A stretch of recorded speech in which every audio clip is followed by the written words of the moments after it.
Gold trusted gold buyers మీరు తాకట్టు పెట్టిన బంగారాన్ని విడిపించి ఈ రోజు ఉన్న మార్కెట్ ధరకు కొనబడను. రెండు పార్టీలకు బుద్ధి చెప్పాలి. స్వాతంత్రం వచ్చినప్పటి నుంచి ఎప్పుడు కూడా జూబ్లీహిల్స్ లో బీజేపీ గెలవలేదు. జూబ్లీహిల్స్ ప్రాంతం వెనుకబడినానికి కారణము రెండు పార్టీలు. కానీ ఒకసారి మీరు కాంగ్రెస్ కోటేశారు, బీఆర్ఎస్ కేశారు.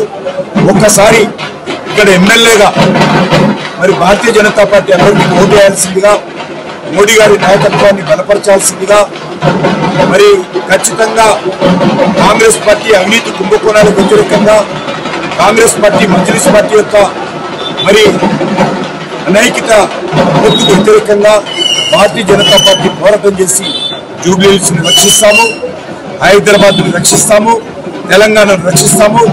వచ్చే ఎన్నికల్లో ఖచ్చితంగా భారతీయ జనతా పార్టీ అధికారంలోకి వస్తుంది. మరి ఖచ్చితంగా జూబ్లీహిల్స్ తో పాటు తెలంగాణ కూడా సరైనటువంటి దిశా నిర్దేశం చేసి తెలంగాణను కూడా అభివృద్ధి పథంలో తీసుకెళ్తాము.